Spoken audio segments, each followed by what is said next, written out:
Okay, very good, excellent. So you guys can see my shared screen and the moving mouse, moving cursor on the screen, right? Yep. Yeah, excellent. So last Wednesday, I hope you have watched the recorded video, and then also in the Monday, I hope you enjoyed the lecture from the invited speakers. Okay, so so far we are doing very well in the class, the progress of the class. We completed multiple sections. That's good.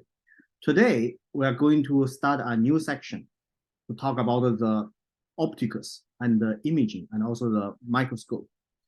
In the previous section, that the diffusion and the Brownian motion section, we also have some other materials, more advanced materials, has the examples that I put it in the slides. You can read in the canvas. Okay, if you have a question there, you can ask me at any time. But those materials, right now we do not necessary to discuss in the class. Let's first get to the next section, and then we can, if we time allows, we can come back. If you have interest, also we can come back. Okay, very good. So so today, let's firstly go through some logistics. Firstly, our class member Cole has sent the doodle to ask about the common time that all of you feel convenient, so that we can visit the brain imaging lab, right? So Cole, you have finalized the time already? I'll have to check. I actually think not enough people may have filled it out in time, and I might have to send a new one. So let me check real quick. Sure. You check that, and then we can, and then once it's finalized, then I can email back to the director so that we can plan the trip. Okay. Yeah. Right. If I need to, I'll send another one just right now during this class so that everyone can give their responses immediately. Sure, that would be excellent. Good. And another thing is for the proposal for the midterm exam number 2. So here, midterm exam number 2 proposal, I received about 5 to 6 groups, and the remaining groups, please send me your proposal, written proposal, following the format I discussed in the class. Okay, and then I can comment on that and then send it back to you to help you improve your project. I have commended 5 to 6 groups already. They all did very well, all very good work and write very clearly. And I did my best to give the advice and the comments to help them to improve further.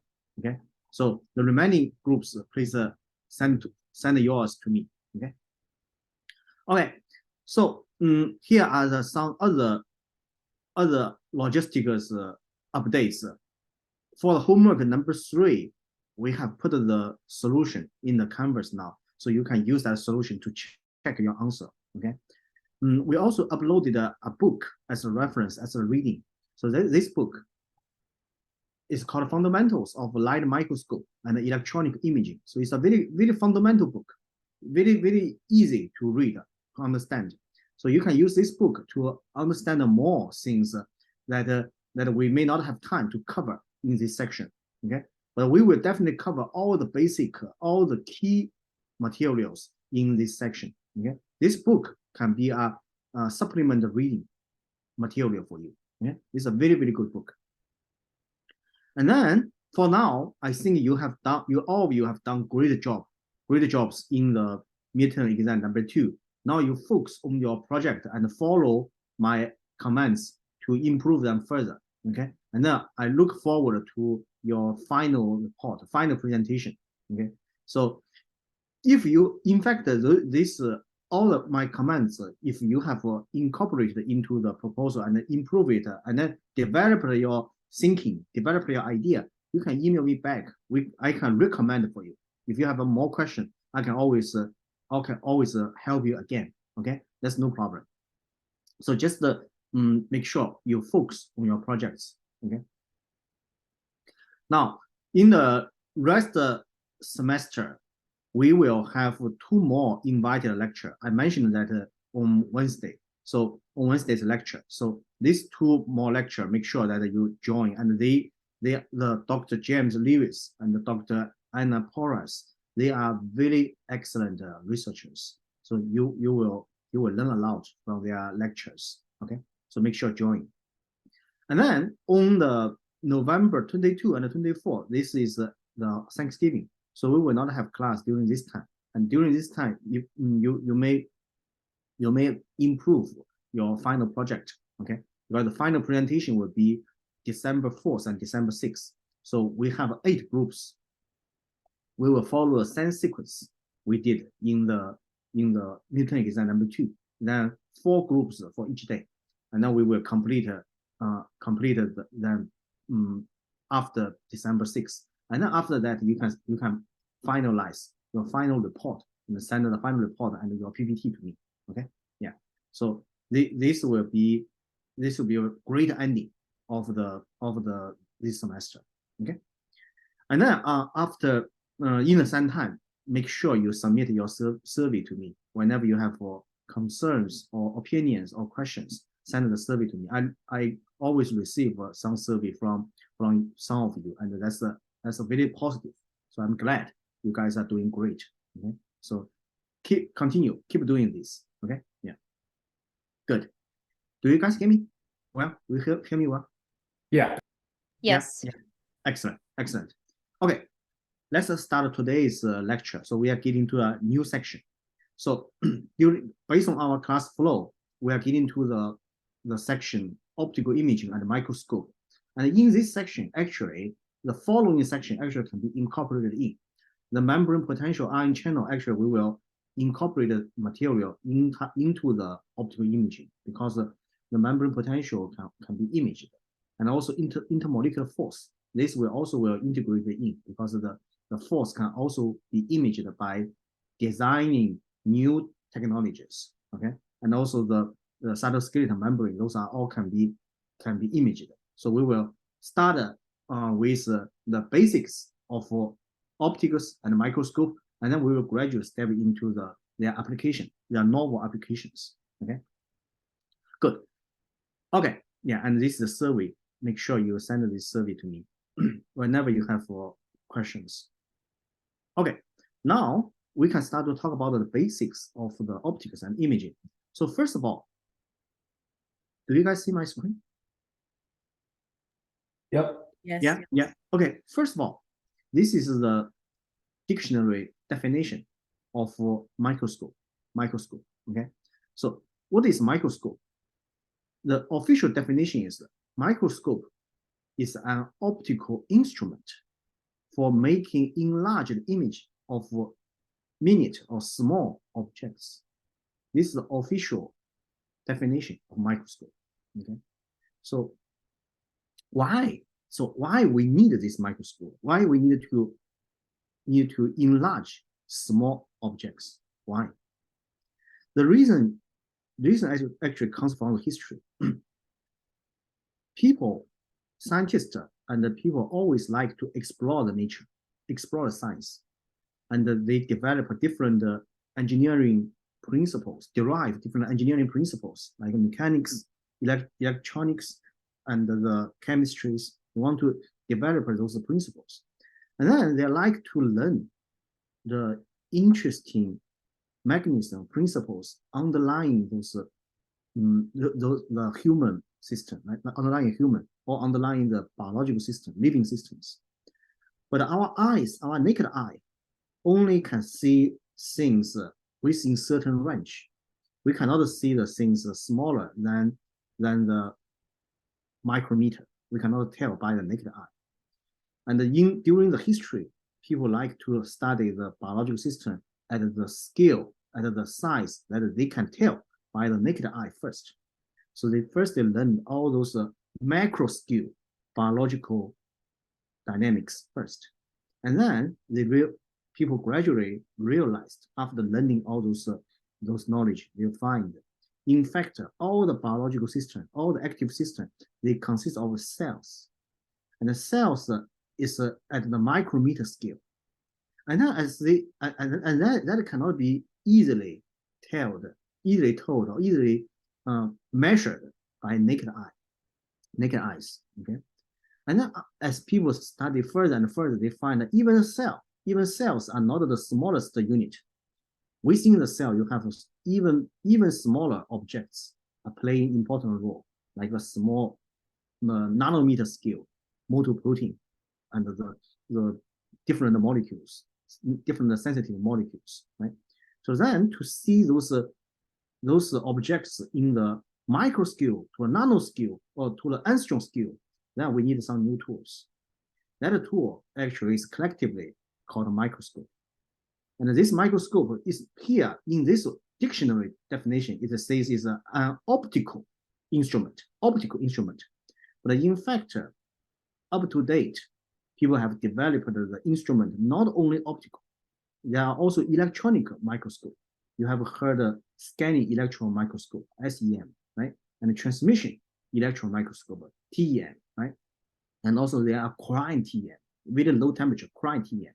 They can use that. You can see very, very tiny, very, very small objects in the cells. Like you can see directly the alpha helix and beta sheets in the protein, in a single protein. Okay, so use those different. There are many different microscopes. So this word in a dictionary now has been largely expanded. They can be used to see many different minute objects using multidisciplinary approaches. Okay, so that is the definition of the microscope. And even further, microscope now is not just a passive device that is used to making enlarged image. It's not just used to making enlarged image. It can also be used to direct the light to the cells. So can be used to manipulate the light to stimulate minute objects. Mm-hmm. So it can be a two ways work. Mm-hmm. Do you guys hear me? Yep. Yeah. Okay, good, very good. So that's I want to make sure that the overarching definition of the microscope is very clearly explained. Right now, this concept is very broad now. Okay. Now, I already said this. Why in the world would we want to do that? I already said this. Because the interesting those underpinning proteins in the cell cannot be visualized by our naked eyes. Okay, we need to use the new tools. Microscope is the new tools. And in the textbook, if you look at the cell, you will see always kind of this kind of cartoon, right? You always see this kind of cartoon. And then in reality, they look like this. So in the textbook cartoon is actually different from the reality. This is a image of a portion of a cell taken using the epifluorescent microscope. You can see many cytoskeleton fibers here. Okay? So only look at the cartoon in the book is not sufficient for us to understand the cell. We need to use the device such as microscope to see the inner structure of the cell. And then not only see the inner structure, those structure in the cell actually they dynamically change. So they have a dynamics there and they perform functions there. Okay. So in the book, when we talk about the function, talk about dynamics, usually the authors of a book will draw this kind of cartoon, show us how they look like, and then stepwise ABC, how the things change. Here is an example of how the chromosome, when the cell perform division, how the chromosome get duplicated and then separated into two parts, two daughter cells, right? So this is the cartoon in the book. And actually this this is quite simplified. It's quite simplified, okay? In the reality, there are many more things that can happen. It's not only those fibers pulling each other apart, okay? So if we want to know how the real cells make those dynamics and perform functions, we need to use the microscope. So then we can see the real time how those functions are performed. Okay. Here is two examples. On the left hand side, what you see is this is a cell called a dictome. So this is a single cell animal dictome. Okay. This video is taken by a microscope called TIRF, Total Internal Reflection Fluorescent Microscope, TIRF. Okay. Using this microscope, you can actually concentrate the light to the bottom of the cell, and then you can see the structure at the bottom of the cell very clearly. And also this cell, you can see do you guys see the movie? Yeah, we do. You do? Very good. So you see those color, those are actually the fluorescence. This shows the cytoskeleton underneath the cell, at the cell bottom is fluorescent labeled, okay? So that you can use the microscope to visualize those labeled structure clearly. Here, it shows the cytoskeleton is not this cell is migrating, and it shows the cytoskeleton is very heterogeneous, right? You have many different spots, and they cluster together. So many tents existing in the cell when the cell migrates, and then they dynamically change. So this actually is the power of microscope, of the optical microscope. Okay, so you can use that to look at the living cell when they are performing functions. Using an electron microscope, you cannot see the dynamics. The cell usually has to be fixed, has to be dead. So you can gain better spatial resolution. You can see many detailed information using the electron microscope, but you lose the temporal power. You don't have we cannot capture the dynamics. Okay. So here is actually one example showing the structure change, structure dynamics of the cell using the light microscope, optical microscope. On the right-hand side, it shows a video of the functional imaging of a neuron. So this cell is a neuron cell. Neuron cell, if you know the neuron science, neuron cell actually has a cell body, okay? So cell body, and then has many dendrites. So neuron cell like to branch out. They have dendrites, and then they also have axons. Here in this video, also taken on the TIRF, shows how the neuron cells generate electric signal. That's called action potential. How they generate action potential, and then that action potential propagate from the center of the cell to the periphery. Those action potential actually is the language neuron generated and propagated, spread out to use for the communication, used for the computation.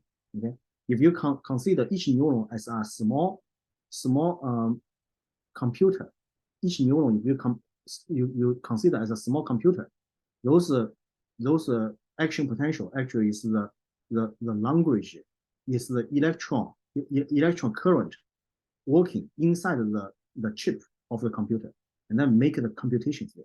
Okay, each neuron is doing the computation. Okay?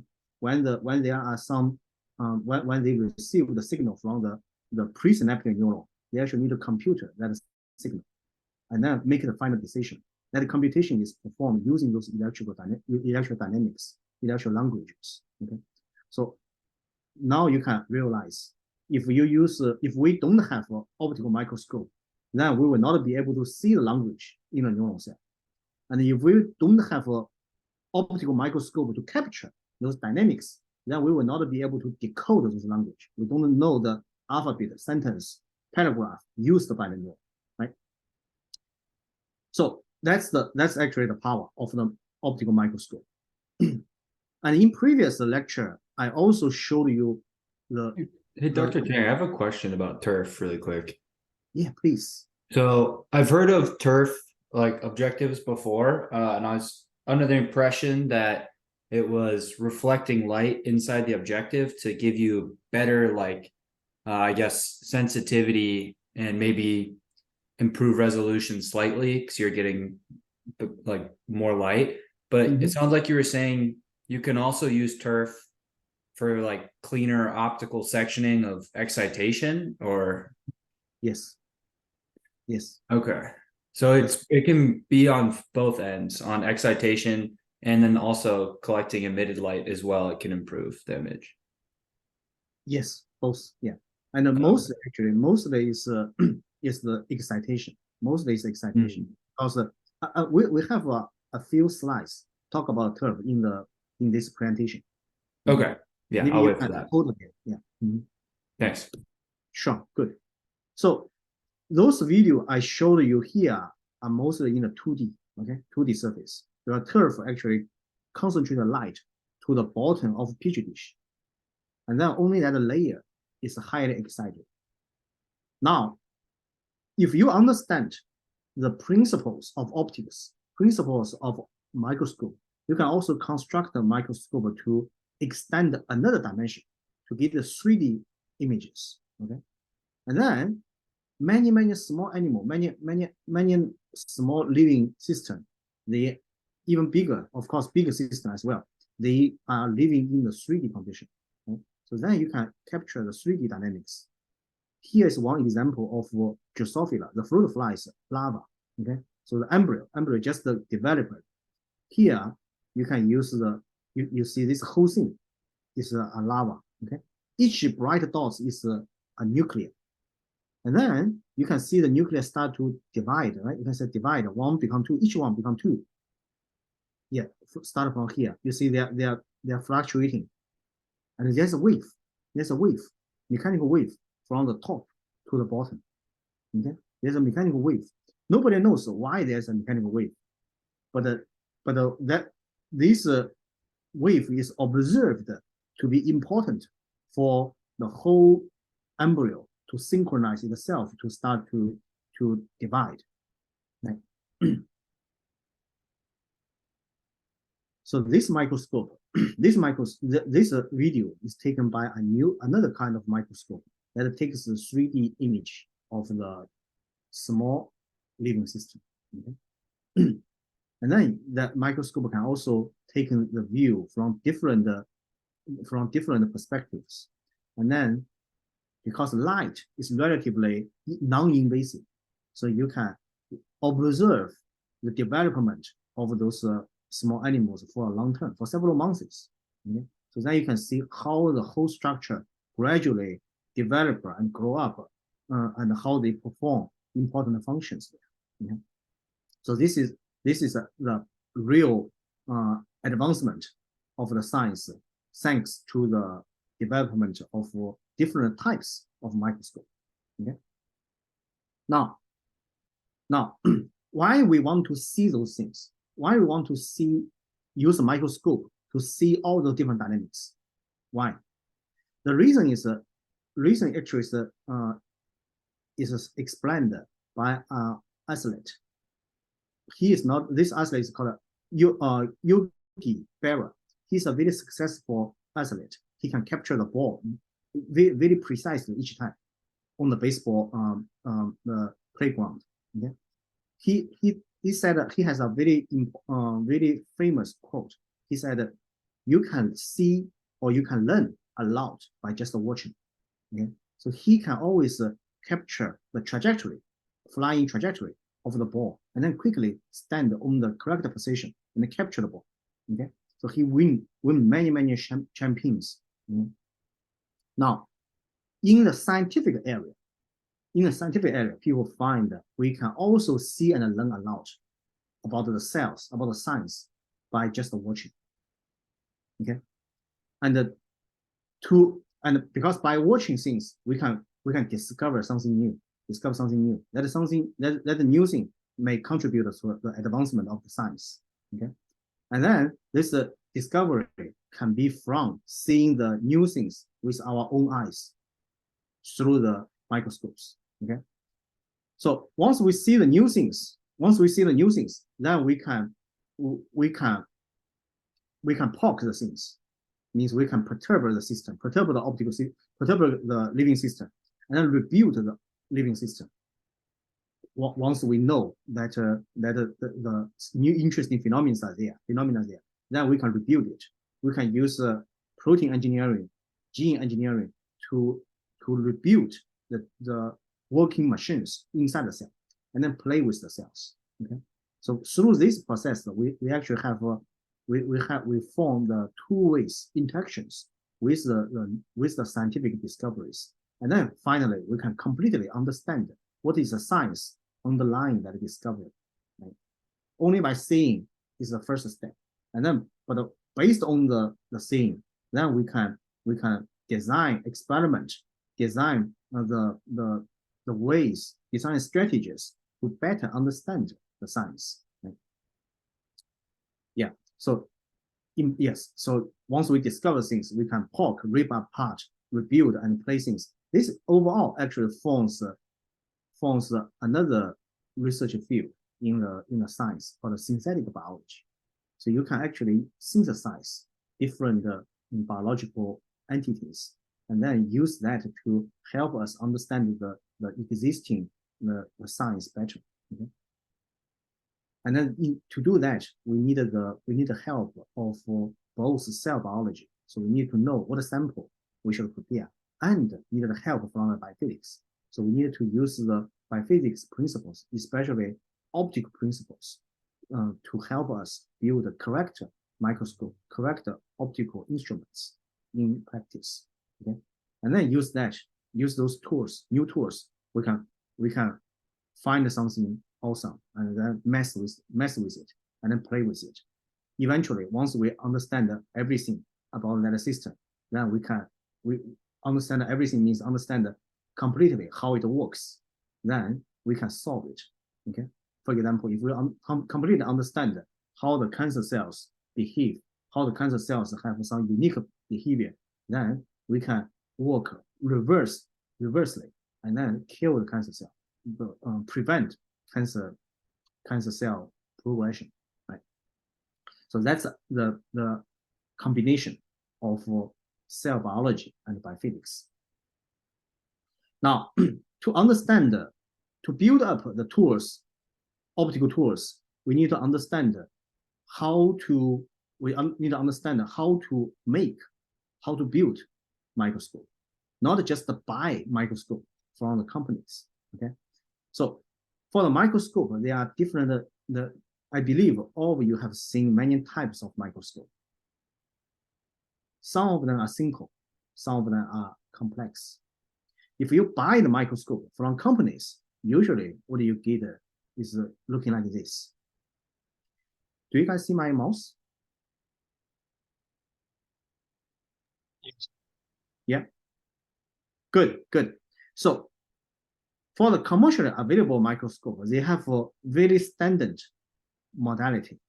They are easy to use, very user-friendly. And if you see this microscope, this actually is a microscope in our building. You can see here is the microscope stand, and then you have the laser connected to a microscope. You have controllers here, PC, computer used to control the microscope, and you have the laser box. You also have the laser keys and the different controllers to manipulate the microscope. And then within the microscope stand, you also have different pieces. Okay, those different pieces. Now, this kind of microscope, what I show here, usually people can learn how to operate it within about 1 week. So this is relatively simple. And the function of this microscope also is quite standard. For normal cell culture, cell biology study is enough. But if we want to study more advanced science, then we are not satisfied with those microscopes. We want to design our own optical instruments to see things they have a better better, they have better features to be shown in the new system. Okay? So here is one example showing the customized optical microscope that I built previously. Okay, so this is built in my hands. Do you guys see my picture? Yeah. Yeah. So this is the microscope has specifically designed for other use. Those microscope can tell more resolved feature in the cell and can tell very, very brief events in the cell, means high-speed imaging. Okay, and also can tell very deep, tell the information, obtain the information very deeper inside the tissue. Okay, so this is a more advanced and more difficult, more challenging to master. Usually, people takes about 1 month to understand those systems, then start to use this system. Okay, so to know how to for those difficult ones, they actually have a lot of knobs. There are a lot of knobs, and a lot of knobs means here. If you look at this microscope, you can see many knobs here. Underlying it, you see the knobs here. You see my mouse? Knob here. By tuning those knobs, you can adjust the light and convert the epifluorescent microscope into a turf, or vice versa, and also to other kind of microscope modality. Okay. Using that, you can change a lot of parameters. Okay, so then we can get a lot of new insights. So in this class, I hope you can get some understanding through our lectures. So then you can know how to use those rights, how to use those rights. Okay, and then to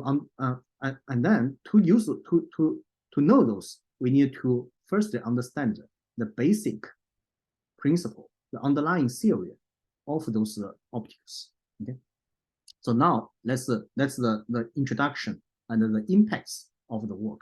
Okay, now let's get back to the basis of the optics that are necessary for all of us to understand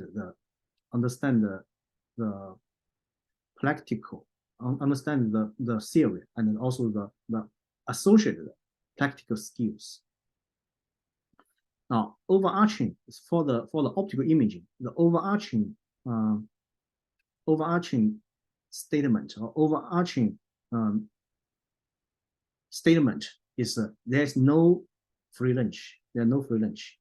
When we image any object like the cells, we actually what we want is multiple things.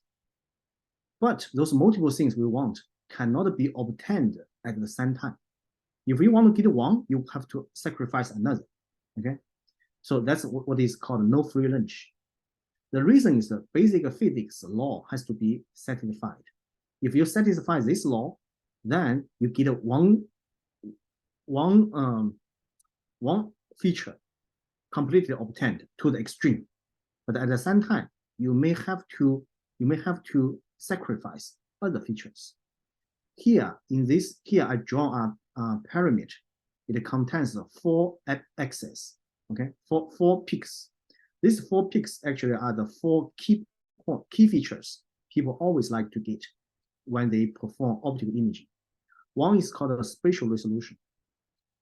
Another is one is for spatial resolution. 2 is imaging depth.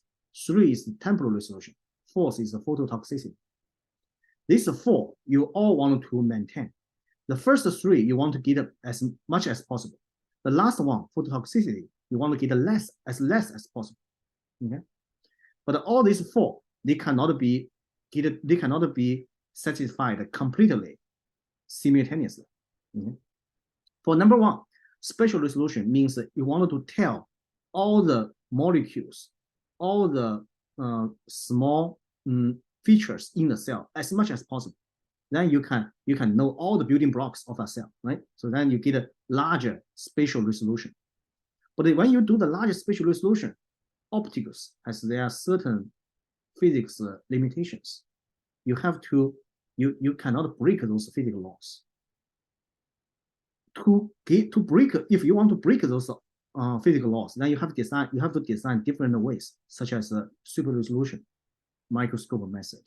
If you do that, you actually sacrifice temporal resolution. So it means if you get a very small items to be told, then we cannot do it very quickly. Then we cannot capture very fine-tuned, very fine dynamics there. Okay. So these two cannot be obtained at the same time. Also, if you want to get a good spatial resolution, then we cannot go very deep. You can only see the cells on the surface, or you can only see the cell on the petri dish. That's 2D layers, right? But in a reality, we want to see how the cell behave in the whole brain, deeper in the brain, like hippocampus neuron. Then if you want to see the hippocampus neuron, then you need to go deeper. Imaging has to be deeper, okay? But once you go deeper, the spatial resolution will reduce because the tissue has the capability to diffract the light, to scatter the light, okay? So we have to sacrifice the spatial resolution. Okay?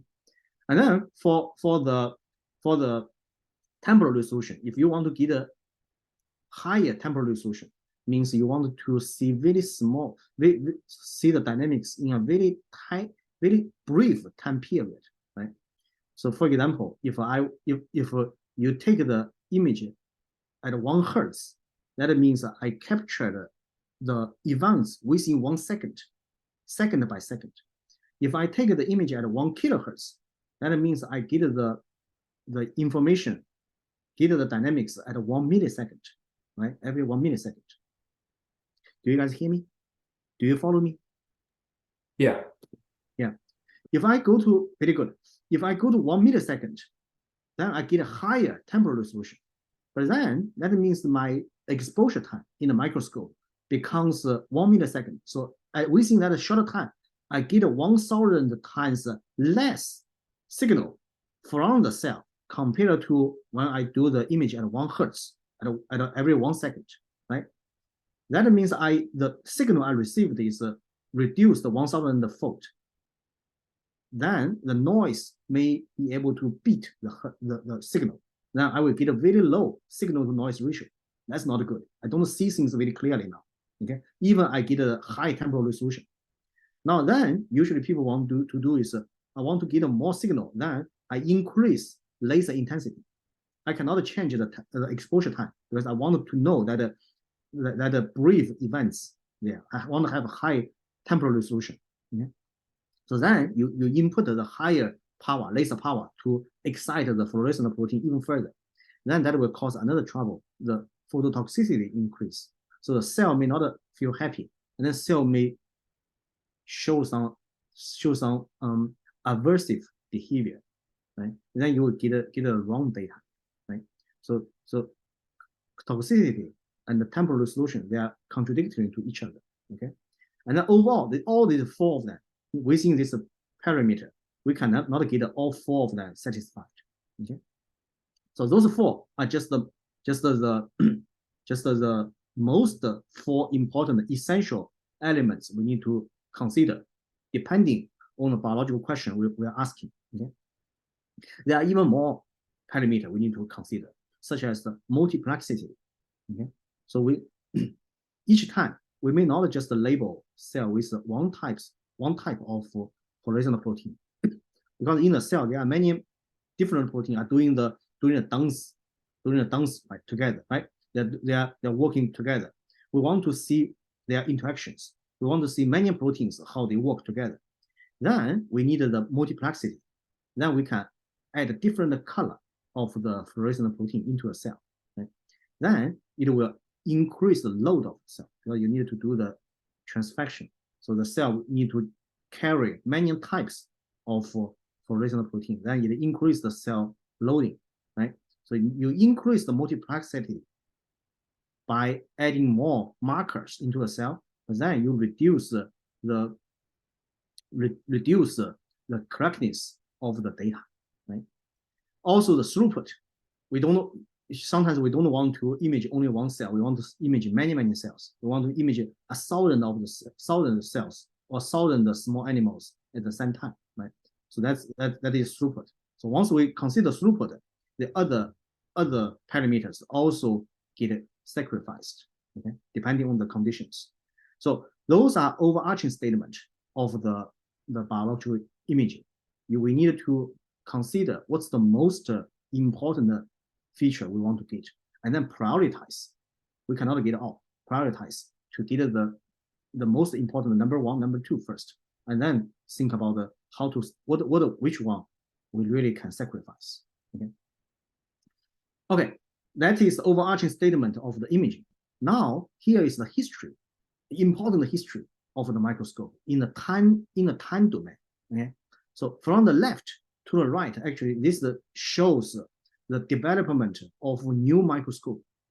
On the top of the line, the blue line is the new development of new microscope. At the bottom is the in the purple color. Those are the associated scientific discoveries made by using those microscope. Okay, so the first one is the electron microscope. Okay, using the electron microscope, people actually firstly use it to identify the spindle. Okay, and then find the centroid. Centroid, this is in the used in the microtubule, right? So those actually are initially observed using the electron microscope, because at that time there are no fluorescent protein, So then people cannot see cannot tell the contrast between cytoskeleton and the surrounding cytosol that clearly. So then only by using the electron microscope, then you fix the cell and remove all the cytosol, remove all the liquid. Then you can see the cytoskeleton there. Then people identify spindle and the centroid there. Okay, but this killed the cell. Okay. Then people developed the polarization microscope. Using this microscope, actually people identify the dynamics of the microtubule, spindle microtubule. And then after that, using the same modality, people developed the optical path that can perform phase contrast microscope. Phase contrast imaging. This is the Nobel Prize. Phase contrast. This microscope take advantage of the factor that within the cell, different organelle have different weight, and those different weight actually also contain different refractive index. When the light goes through those different organelle, they get delayed. Right, the light can penetrate, but they get delayed. Just like the light penetrates through the water, will travel slower than the light goes through the air, right? And then phase contrast microscope actually can calculate how much light get delayed, means a phase get delayed, and then convert that phase change into the color change, into the intensity of the light change. And then it can show us the contrast. And then using that, you can directly see the dynamics of the cytoskeleton. And then after that, people also develop a DRC, okay, digital DRC microscope actually this paper is very important. DRC. Using this DRC microscope, people find the movement of the cargo. People do not see the movement of the motor protein, but they see the vesicle movement.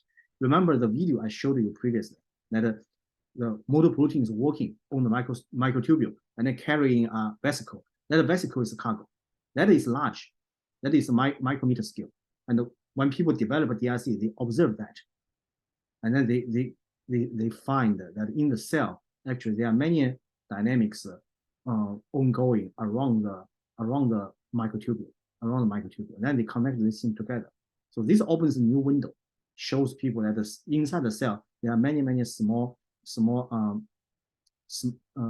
moving machines working together, working in a synchronized way. And then after that, people also develop a video DRC. Now people can record videos of the DRC, and then gradually they observe even more refined kinesin and then microtubule dynamics there. Okay, so up to here, those methods are all called non-labeled methods. You don't label the cell. You don't label the protein by any label the cell protein by any fluorescent markers. Okay, you don't label it. So then in all this method, what you observe actually is everything in the cell. Now, at the time comes to the 1970s, 1980s, the three scientists, they win the Nobel Prize 2008. They discovered a new thing called GFP, green fluorescent protein. This protein originally was from the jellyfish in the sea. So in the summer, if you go to the ocean, if you go to the shell, you will see sometimes you will see the blue light, right? Blue blinking in the ocean. That is some jellyfish coming out. Right? Do you guys hear me? Do you follow me? Yeah. Yeah. So those blue light in the ocean, ocean was emitted out by the proteins in the jellyfish. That protein in nature, they are doing a thread. That is not a single protein, it's multiple protein together doing a thread. Remember, I talked about thread as a theory before. In the nature, they do the thread. So the idea was not initially developed by the scientists. It's actually nature used it for a very long time. They put the multiple protein together. Okay, the multiple protein together. One of them absorbs the sunlight during the daytime, and then in the evening, that energy is transmitted to the neighboring protein, and then that protein emit out blue light that can be observed by human at the shell, at the coach. Okay, now at the 1970 to 1980, three scientists captured this phenomenon and then engineered the protein in the jellyfish, and then find those protein actually can be summarized into one protein, and that protein by itself can be excited by the green light, and then emit by the blue green.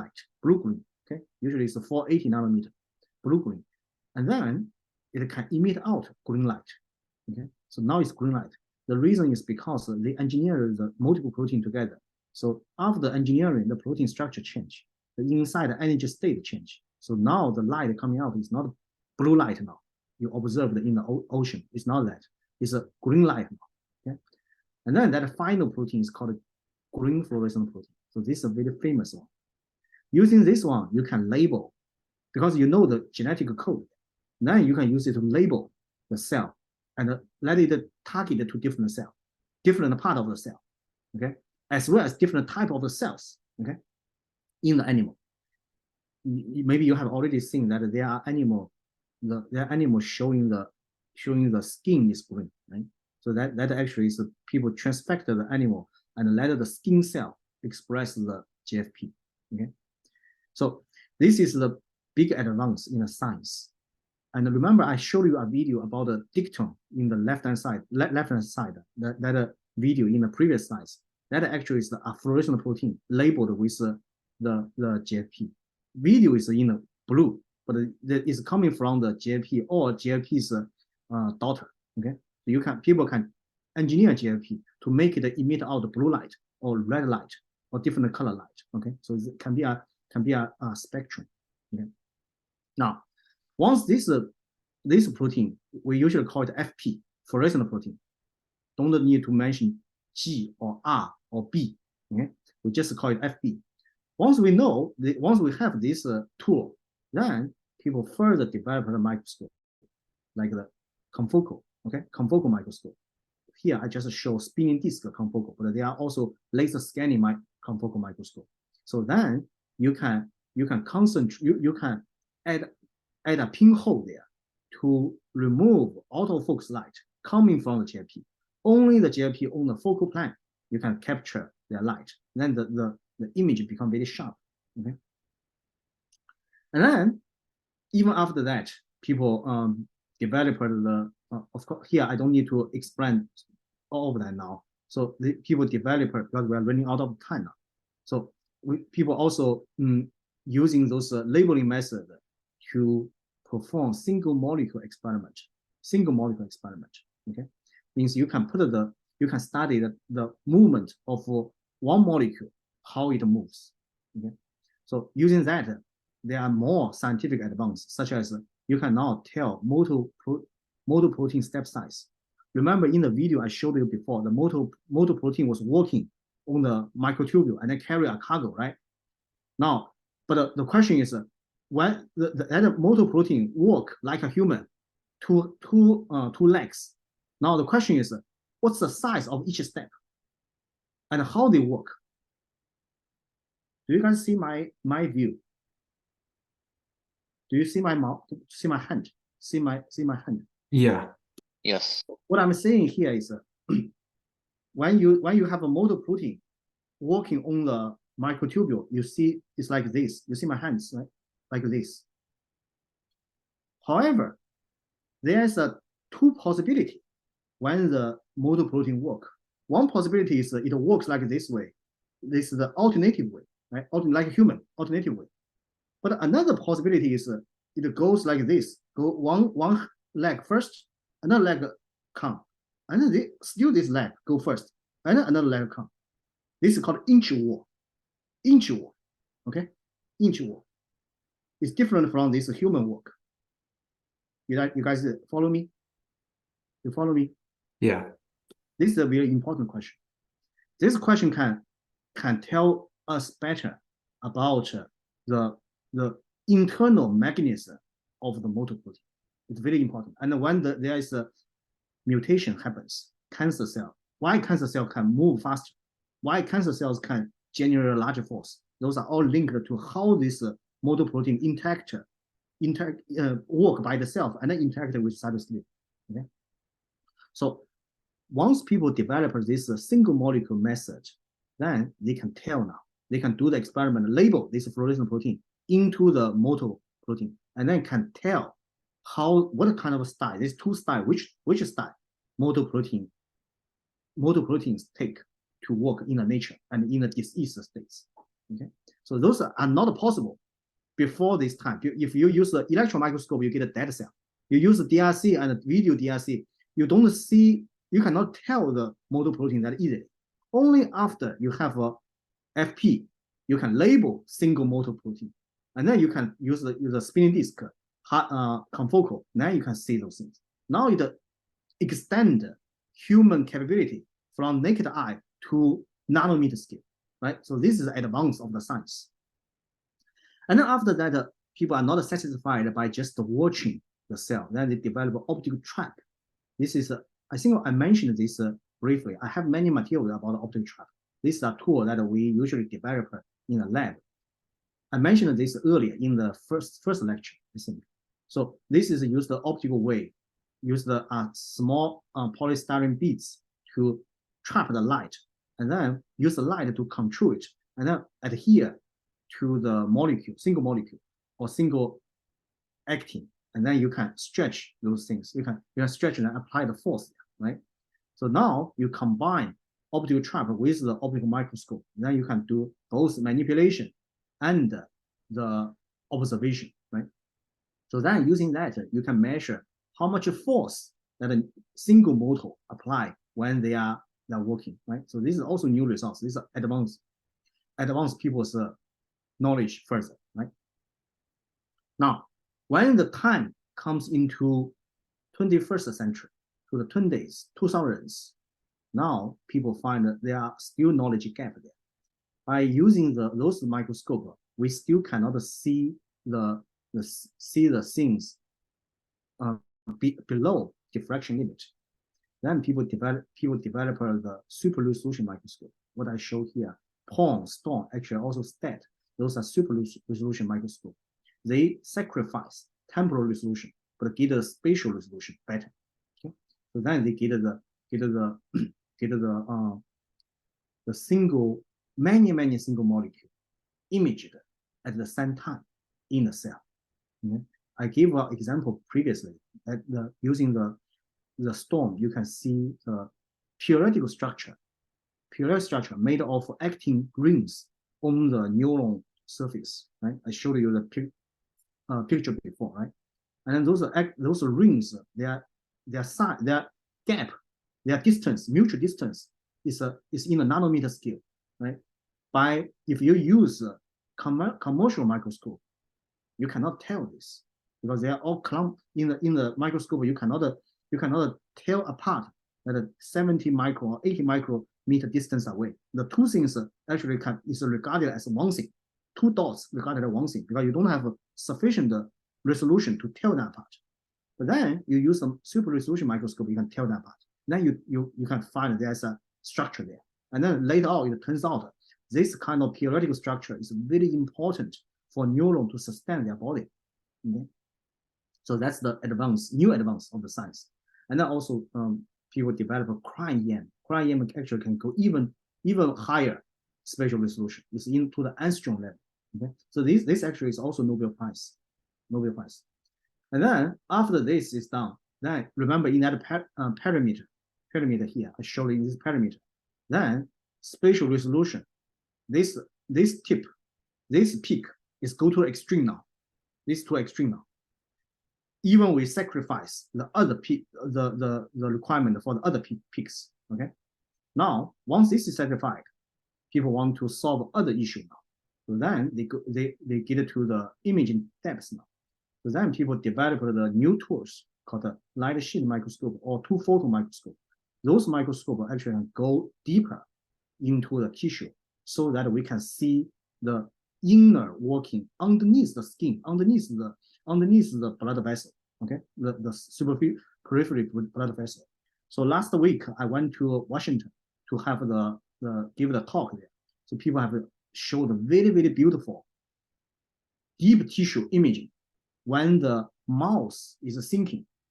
So they can see how the neuron in the mouse whole brain is computing the information when mouse is thinking.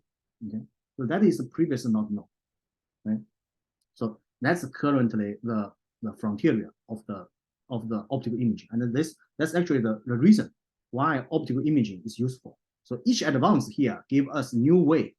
Each advance means this blue one. Each of those tools development, right? Each advance of the tools give us new way to see the new biological physics. Okay, so here all new biological physics. Okay, so right now it's 3:57. I cannot continue more, so our time is very limited. So I will tell in next lecture, I will start from the basis to discuss with you about the basic optics. Okay, there are several different domains, starting from the ray optics, and then we expand it further, wave optics. Okay, and then if time allows, we can talk about the important advanced optics there, and then using those, you can start to appreciate how those microscopes can be established, and whether we can use those knowledge, optical knowledge, physics knowledge, to build even better, even newer microscope in the future, right? To even further advance this, And here, this will be your contribution to the science now, okay? From the 2020s on. Okay, good. Thank you, guys. Do you guys hear me? Yeah.